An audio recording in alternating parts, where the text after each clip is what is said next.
Well, Big D is back with a UFC 287 edition this afternoon. Before I bring in my UFC fun, please subscribe, like, and share the Spunky Spectrum Sports YouTube page.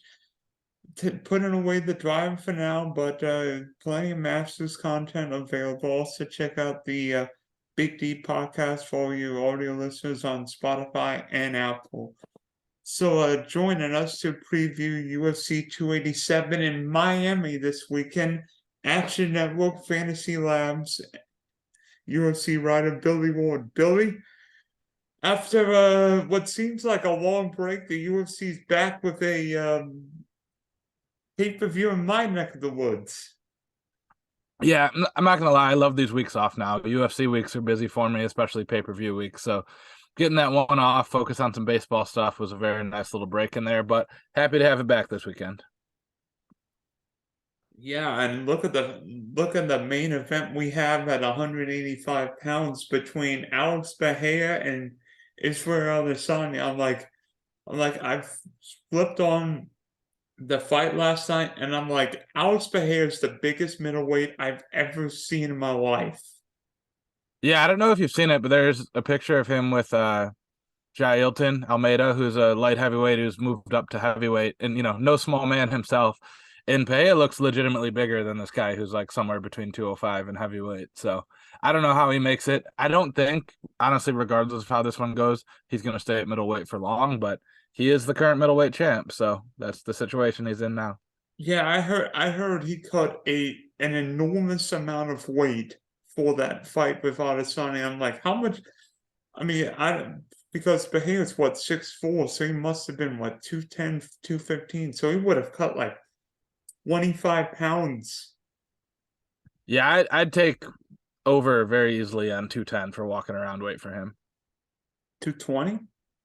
Probably. That's probably about what I'd put him at. I mean, and it depends on how we're defining that, right? Because do we mean the Monday before a fight, or do we mean 3 weeks after a fight when he's just chilling? But so like, there's some variation in there, but So thinking back to that last fight, it was a we knew what both guys were trying to do. We knew it would probably be a standing fight. Both guys would strike it because Bahia's got lethal power and Adesanya's one of the best strikers in the UFC. But it was a back and forth fight because first round, Adesanya all but finished Bahia right at the buzzer. If there had been a minute or so left in the round, I think Bahia would have been dead meat, right? yeah, definitely. And it was interesting to see how much both of them at different points got takedowns in there, here and there. I'm not suggesting that Pereira is a better wrestler than all the guys who couldn't take Adesanya down, but the fear of the striking from both guys kind of opened up some takedowns, which was a little bit interesting. I actually wouldn't be surprised if one or both of them goes that way a little bit more this time. We've seen all the pictures of Pereira trading with Glover, training with Jazeera.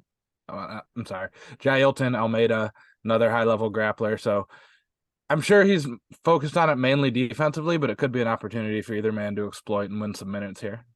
Yeah, especially because in that last fight, Adesanya finally took somebody down. He was almost becoming like the Francis Ngannou with like zero takedowns in his UFC career.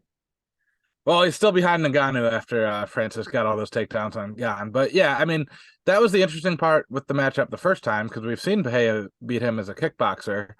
And while Adesanya has far more MMA experience, he was pretty much kickboxing offensively and only grappling defensively. So it's hard to see, it's hard to say that he's all of a sudden going to turn into Randy Couture or something just because he's fighting a guy who's beat him in kickboxing. And he tried it a little bit and it worked for him. He was winning minutes that way, but he didn't really do a lot of damage or ever put him in much danger on the ground. Yeah, thinking back to that third, fourth round, watching and wondering maybe was Adesanya trying to exhaust Bahia by having him on the ground by riding him for all those minutes because it seemed like good all chunk the third round, good chunk the fourth round, Bahia was struggling to get his breath. Yeah, I don't know how much of it is cardio and how much of it is just you got to spend 25 minutes with little gloves on against this guy who's knocked you out with bigger gloves on. So if you can eat up some of that time while making sure you win the round from the top, that's the strategy I would take if I was Adesanya. I would also, if I'm him this time around, and I said the same thing with Usman and Edwards, because this is a really similar scenario we find ourselves in. But if I'm Adesanya, I'm going to push a little bit harder to get that finish. He kind of came close in the first round, as you alluded to, but he took his foot off the gas in there for a little while. And it just seems like maybe the safest option in a weird way is to press a little bit, because if you get him out of there, you don't need to worry about those late knockouts or comebacks. And we know Pereira can put him out at any time. So, why play with him for 25 minutes instead of trying to just get him out of there and get out of that danger? Yeah, one way to making sure the fight doesn't go 25 minutes is win it early. Right. And, I said the same thing with Usman, who didn't really try that, any more than he has in past fights. But, like I alluded to, this is a very similar fight, right? We had the long reigning champion kind of rolling through everyone. Rematch against a past foe he has a long history with. Miracle knockout in the 5th round in both cases. And now we've got, Pereira playing the role of Edwards as the defending champ. Interestingly enough, though, DraftKings with the DFS pricing and various sports books, they have caught on. We're not getting those plus 200s and very cheap DFS prices like we were on Edwards. This one is pretty close. He's Potan's a slight underdog, but still 7,900 on DraftKings, not someone that you can just guarantee is going to be a value. This is also a tough one. These guys tend to not put up a ton of fantasy points just because they're not very active. They're not looking for a lot of takedowns. So if whoever doesn't get a knockout here probably has a pretty disappointing score. On the flip side, reasonable salaries on both guys. So you're going to have to play at least one of them, but it's one where I could almost see an argument for not playing both in cash because the loser probably ends up with a pretty bad score. Or may end up seeing stalls. Yeah, there's that. But, even if they don't, I'm going to pull up the game logs right now. Like, without getting the win bonus, they just don't do all that much. Only 86 significant strikes from Adesanya in their last matchup, which isn't bad, but when you consider that he's not getting any takedowns, that doesn't give you a ton of points. I don't know why it's not pulling up on the points on here, but let's see if I can find it. Yeah, only 58 fantasy points in a loss, which obviously isn't bad. A lot of losers end up with less than that, but it's just not that activity rate. Even he won a decision there, that's still only 88, not a great score. Pereira 92 with the win. Again, not a great score, not like a have to have it. You're certainly happy with it at his salary, but that's the debate. If you have a strong take on this one in cash games, I could certainly see just playing the guy you think is going to win and letting the other one go. But it would be weird be weird having only one fighter in the main event when there's only one title fight. Yeah, absolutely. But it really just comes down to, is there someone else in that price range that you think has a shot at winning or you expect to win? Because if there is, I'm fine with fading either of the main event guys. Personally, I'm going to ride with Pereira on this one. I just think for whatever reason, he's got Adesanya's number. I like the training that he's been doing with, real high level grapplers, which I think has shored up that hole in his game. If he gets on top of Adesanya, that could be scary too. We've referenced how big he is and the size advantage he has. If he's able to get a takedown when Adesanya is worried about his hands, that could be a really tough situation for Izzy, someone that much bigger and stronger on top of him. So I'm contemplating fading Adesanya, probably not entirely, but, going much heavier on Pereira, perhaps just Pereira in cash games. Because if he gets a finish, then you're in a real good spot using that spot that you would have rostered Adesanya with on somebody else. And if Adesanya ends up, and if there's one weakness with Adesanya, it's going up against it's probably his ground game because he's not a wrestler by trade. So if Pereira, who's going to be going into this fight as the much bigger guy, could potentially make that loophole a much bigger problem, especially if he's training with all those great Brazilian guys. Yeah, and you have to imagine he's primarily training all of that stuff defensively just to make sure he can get back up, he doesn't get stuck. But maybe you learn a takedown or two training with those guys. Maybe you get something that you feel confident with. Winning some minutes for Pereira would be huge. We talk about wearing on someone's gas tank. Imagine how much work Adesanya would have to do to get Pereira off of him. It'd be like the Jan Blachowicz fight, right? And Pereira might be just as big as Jan, so that's kind of the weakness we saw with Adesanya there. With that said, he won 80% of that first fight, so I can certainly see the case for him. But I'm not playing him as a favorite. I'm not betting him as a favorite, and I'm not playing him as the more expensive fighter in tournaments for sure. for both guys, if Adesanya does not win this fight, does this mean he's out of the UFC title picture? And if Pereira wins this fight, does this mean potentially he's in? I mean, because I think he could put on another 20 pounds and still be just as effective. Yeah, I mean that's the real question, because if Pereira wins it, but then vacates and says, I'm going up to 205, I'm not making this cut anymore, then we've got Adesanya right back in it. Do we have him fight Hamzat or something crazy like that? It's a pretty intriguing middleweight division right now. There's some worthy challengers in there. So that one would be an interesting turn of events, with Adesanya getting another shot because Pereira leaves. In terms of Pereira coming up, I mean, he might be the toughest matchup for Jamal Hill right now at 205. People who've listened to us talk when Hill has fights know how huge of a fan of his I am. I know his coaches. He's from the same area as me.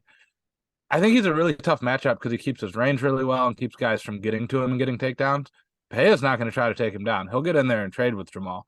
So, if that fight were made right now, I could see Pereira even being the slight favorite against Jamal Hill, because we don't have to worry about Jamal taking him down. And, he's just as good of a striker, if not better, with more pop. So that would be a fun one if he goes up.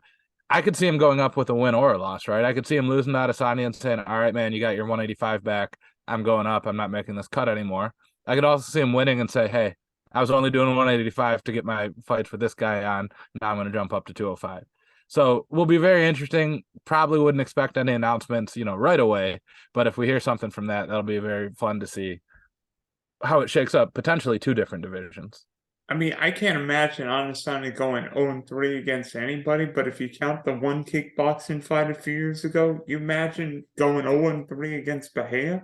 Well, they had two kickboxing fights, so it'd be Okay, two kickboxing, so then be 0-4 maybe. Right. So it's almost impossible to see him getting another title shot against Pereira if he loses here. But, if he loses and Pereira goes up and vacates the belt, that's one option. If Adesanya wins, do they do a trilogy at middleweight? That might work while we're waiting on Hamzat to get a middleweight fight, because there's no obvious contenders. There's no one beating down the door. Welterweight and lightweight, we got a bunch of guys that I'd love to see get shots at the title. Middleweight, Hamzat we're definitely interested in, but then it's guys like Vettori and Whitaker who have beat everyone but Adesanya, and in that case each other. So I'd love to see them get a shot, but I'm not going to be too upset if they don't get one right away, because we're holding this one up for a trilogy fight. You mentioned middleweight, and there's a pretty intriguing middleweight co-main event between Gilbert Burns and Jorge Masvidal, where I am intrigued, but wondering, could maybe both these guys be just outside their prime of having a good chance of winning the 170-pound belt, particularly now that Leon Edwards has firmly established himself as the best 170-pound guy in the division. I mean, it's another parallel situation with the middleweights, the welterweight picture, that is, because we have guys in, Burns and Masvidal who it kind of felt like they could beat anyone except Kamaru Usman. Now it's not Usman's title anymore. So it really opens things up for both of them. I don't really think Masvidal deserves to be in that kind of position. He's had a pretty rough run of it. I think he's 38, where, Burns is 36, so only 2 years younger, but he's got way less fights. He spent most of his 20s doing grappling competitions and learning that, where Masvidal was fighting in backyards and taking a bunch of damage. Masvidal's on a 3-fight losing streak, but 2 of them were Usman, and one was Covington, where, Burns lost a very close decision to Hamzat and then Usman. And I was worried about Burns being past his prime, but his performance against Hamzat and then his next fight, where he looked really, really good against a tough guy in Neil Magny, get him out of there in the first round, he might not be. It's not just chronological age, it's damage and, years on the odometer, or miles on the odometer, more than just years. Absolutely, and plus thinking back to the Gilbert Burns versus Usman fight, he even put Usman into a couple of difficulties. Yeah, I mean, skill for skill, he's as good as anyone. I don't really see anyone else in this weight class, or really any other, who's all around better than him. Obviously elite level grappler, competed in some of the toughest events around doing that, but he's really added to his striking game. He got in there and traded with Hamzat and was real close to finishing him a couple times. The one issue though with Burns is maybe his chin is not all that great because he was knocked out by Usman. He was knocked out by Dan Hooker in a lightweight fight, which is not a great look. So with a guy like Masvidal who can put anyone away, this is a little bit of a scary one. I'm not personally going to bet it. I'm going to play a lot of Gilbert Burns. I bought a ton of Gilbert Burns Rainmakers a while ago, getting ready for this one. But, for a long shot bet or my prop squad over at Action Network, a Masvidal knockout at very long odds is a little bit intriguing. And obviously that makes him an interesting DFS play because that is extremely cheap salary. He's the cheapest fighter on the slate. He can pull a knockout out of there. You're going to have him in lineup. So fun fight. I'm not really sold on Masvidal being that top level guy anymore. Whereas with Burns, I'm pretty confident that he is. But, he's got a better than normal puncher's chance at finding the chin. You think, especially if it's Burns who wins this fight on Saturday, that he potentially sees the winner of Leon Edwards and Colby Covington, perhaps? I don't know, man. Welterweight's so jammed up. Like, Bilal Muhammad has deserved a title fight for like 10 fights in a row now, it feels like. I really thought he deserved it over Colby. Bilal was supposed to fight Leon Edwards, but they had a no contest because Edwards poked him in the eye. He hasn't fought those guys yet. Burns has not fought Edwards or Covington yet, so it certainly would make some sense. Certainly a bigger name, but we got guys like Shavkat who definitely deserve a title fight. Bilal Muhammad deserves a title fight. Probably those two end up fighting each other, which sorts that out. But I'd really like to see some of these deserving up-and-comers get it more than the same 3 or 4 guys that we've been watching fight for the welterweight title for a few years now. Would it be like the same guys fighting Alex Volkanovski at 145? Like, enough of you fighting Max Holloway. Let's get somebody else in here. Yeah, and obviously it being Edwards instead of Usman opens things up a little bit. But if we just have Edwards then fight all the guys that Usman just fought, we're kind of in the same, like he's immediately getting a guy that Usman beat twice. So I would like to see some new blood in there, but those guys are all a little bit younger and have their time. You could certainly make a case if Burns looks good here that he deserves the next title fight. I would rather see him get it than Colby, assuming he wins here. That would be my stance, but nobody asked me. Besides the middleweight championship fight and the co-main, what fight are you looking forward to seeing the most? Man, this is a tough one. I was kind of complaining before the last UFC that outside of the title fight, it wasn't anything I was super into. This one is the total opposite. I don't want to just say all of them, but since you're going to make me pick, I'm going to say Raul Rosas. He's fighting in the main card opener. I think everyone knows the story now. He fought on the Contender Series at 17, became the youngest UFC fighter ever at 18. And they're giving him a little bit of a step up in competition here. He's fighting Christian Rodriguez, 1-1 in the UFC. Definitely a tougher fight than Jay Perrin was. I think it's a bad stylistic matchup for Rodriguez. I think they did that on purpose to try to make Rosas look good. But it's going to be really interesting to see if he can keep climbing the ladder a little bit. He says he wants to be the youngest champ ever. Win here, and he's well on his way.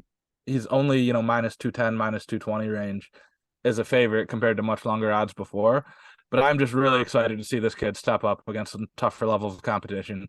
See if he strikes with him a little bit, because we haven't really seen him do that. See if he can, work his submission games against a guy who also has good grappling. Just very intriguing fight. But like every fight on the card, I'm very excited for this event. I think I am too, not just because it's the first Miami UFC event in 20 years. You might have been at that Matthews fight in April of 2003. Weirdly enough, I have been to as much live MMA as, almost anyone out there. Never been to a UFC event. Never been in person.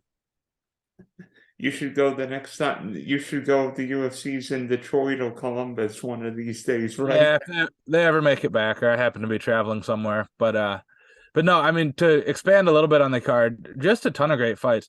Ignacio Bahamondes fighting on the undercard. He's got a replacement opponent. He's a lightweight. I think we could see fighting for the title sooner rather than later. 6'3", 6'4", one of the tallest guys in the division. Extremely aggressive strikes, great elbows.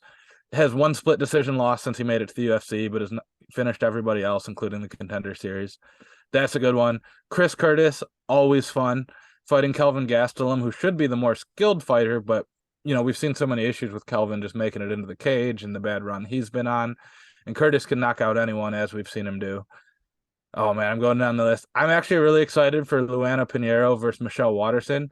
Michelle Waterson is like the human boring fight, right? Like she tries to stay away. She basically shadow boxes 8 feet away from you and hopes the judges score it.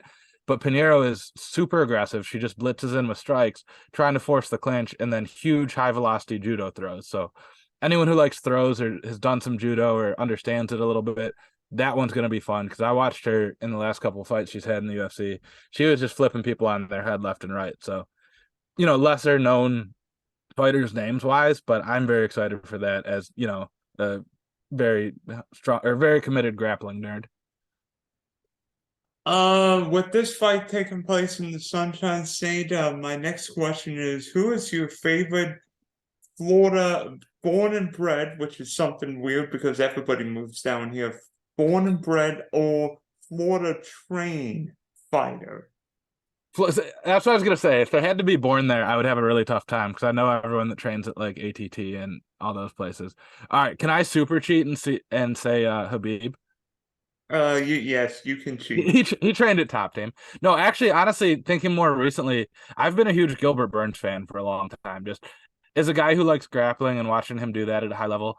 But he's not one of those grapplers who's just trying to pull guard and wrap up your leg. He's not Paul Craig or Ryan Hall. He's an aggressive grappler, but he's not aggressive just to get a takedown and sit on you. Then he hunts for submissions, but he'll also get in there and just trade with you. Done it at a couple different weight classes, pushes a fast pace. So I always get excited to watch Gilbert Burns. I wish he had a little bit more of a challenging matchup this time, but I'm fine with that. His fight versus Hamzat last year was probably my favorite fight of the year. I was on the edge of my seat the whole time. I've got one from my neck of the woods. How about Yeah, Nico yeah. Price? Is he from Florida originally? Keep cool. Where? Keep cool. Oh, okay. Yeah, I like I said, I don't know where these guys are from a lot of the times unless they're people I know from the Michigan MMA scene.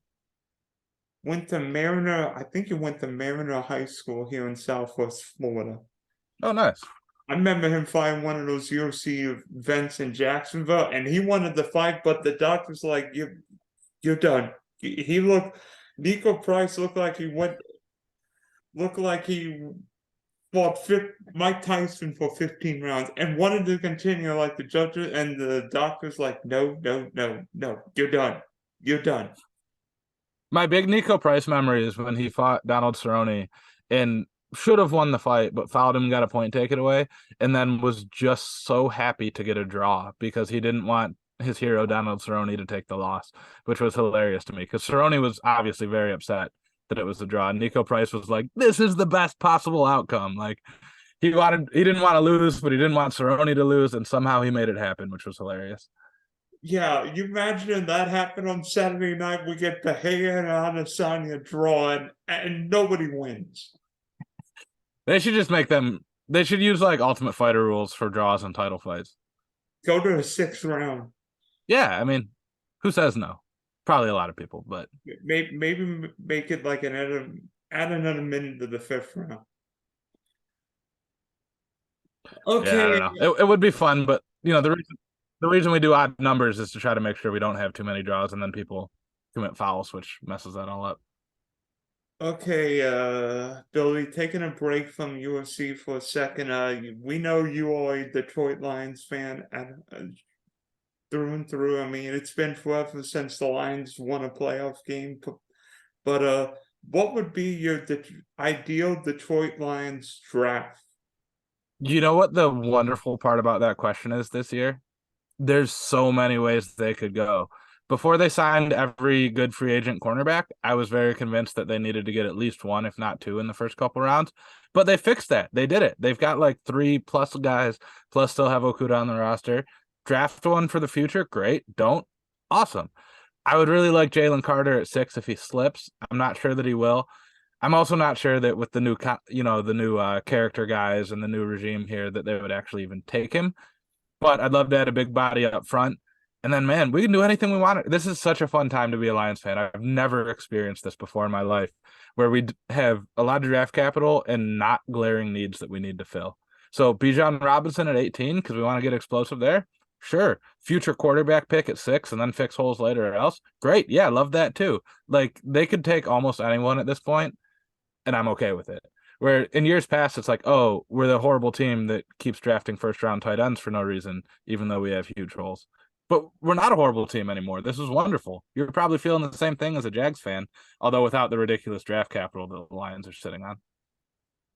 Yeah, I mean the Jags seemingly get 2 first-round picks every year, but that won't happen this year because we're in the 20s. But I mean, if it goes the way I think it's going with 3 quarterbacks, and then Lord knows what happens with the defensive linemen. I mean, even if Carter and one of Will Anderson or the pass rushers going, you could get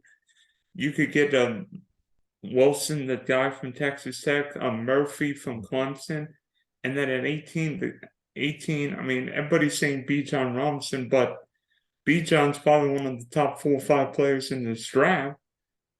But how early is too early for running backs? So you get into catch-22. The guy I really like for the Lions to take is Dalton Kincaid, the tight end out of Utah. Yeah, I've seen some mocks with various tight ends. I think there's one out of Iowa that projects as like a high second round pick that we could get. I'm gonna I'm gonna be a little annoyed if we go first round tight end. If we can wait till early second, I'm fine with it. That would be a little bit too much for me. But as to Bijan, the problem now with running backs is that they're kind of a luxury pick. When you already have a good team, you add a running back, it's awesome, but they're not going to fix a bad team. And by definition, most of the teams drafting in the top half of the draft are bad teams that have bigger needs. So we're not going to see a lot of, top half of the first round running backs just in general, even a guy as, outstanding as Robinson. I'd bet a significant amount that he'll be there for the Lions at 18. That doesn't mean they take him. If you can get one of the elite cornerbacks, I'm fine with that too. If they have a quarterback they think for the future they like, great. But, he certainly wouldn't be a bad pick given how much they've done to shore up all the other holes on the team. I mean, what about one of the wide receivers maybe? I mean, Jack Smith and Jigma may be gone, but one of the other guys, I'm trying to think. Zay Flowers, the kid from SC, the kid hired from Tennessee, or even Quentin Johnson from TCU. Johnson's the one I've seen that seems intriguing. I'd rather they didn't. Like, their offense worked just fine last year. Now we'll have fully healthy Jameson Williams. Obviously, we lost DJ Chark and signed the next Jacksonville wide receiver that we were using to replace him in Marvin Jones. Okay. I knew you were going to throw me under It's like the Jaguars are the Lions farm system for wide receivers, even though we had Jones originally. So that's more of we're just sending him back and forth. But yeah, I mean, that's a little bit of a step down, but a wide receiver trio of Amon-Ra St. Brown, who's awesome, Jameson Williams, who looks like he should be really good once he gets his legs under him. And if Marvin Jones is your third best wide receiver, I'd say we're pretty settled there. So I don't necessarily want a wide receiver. If there's a guy they like for the future, great, because having 3 young guys, I get it. That's the one where I'd go, wide receiver or tight end at 18, I'd go, I feel like we reached. I mean, it's must be fun if you're the Lions because if you go here, you go here. Plus, I mean, Jared Goff might be the best quarterback in the division because Kirk Cousins can't win a big game of his life depending on him. And Lord knows if Aaron Rodgers will be a Green Bay Packer by next Tuesday anyway. Yeah, it's like, I was saying earlier, it's the first time we've had a high pick and not a huge hole. Like every time the Lions have a high draft pick, it's like, yeah, but this group is terrible, or this position we have nobody. This time it's like, I don't know, like defensive interior, linebacker and D tackles is probably the weakness right now, but they're not bad. They're okay. And, having Hutchinson off the edge kind of covers for them a little bit. So we get another edge rusher early. Great. It seems like you were saying you thought 3 quarterbacks in the first 4, and then you figure Anderson and Carter make up the first 5. Seems like the likeliest. Yeah.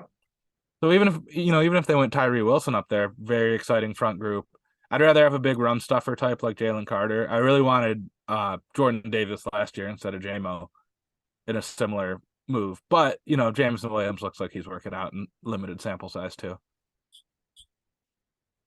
I mean, you imagine Jameson Williams running 9 routes, and then Amon-Ra St. Brown catching everything in the middle. Yeah, Marvin Jones is still, as you saw last year in Jacksonville, still a serviceable NFL wide receiver. He's not a superstar, not that he ever was, but he's not, at his peak anymore, but he can still get up there and high point some balls. He can still take up space, be a good possession guy. And if he's your third wide receiver, you feel really good about that. If he's your number one, you're in trouble. Number two, okay. But as the number three, yeah, you can definitely live with that in a wide receiver room. And then with those three, who cares who we play at tight end? I'll go out there and play tight end. 50 passes with those guys. All right, Billy. Thanks for hopping on today. Hopefully UFC my 287 brings plenty of sunshine and plenty of gold to both of us. What an exciting time to be alive for both of us, Dylan. We got our football teams looking up for the first time in what feels like forever. Great UFC card right in your backyard. Man, what a great spring has sprung here in Michigan. I saw the sun for the first time in 3 months. Just everything's turning up nicely. Just get a few more raindrops here, and we'd be doing it right. We need a little bit of rain here. Bring some snow our way, please. All right, Dylan. Have a good one.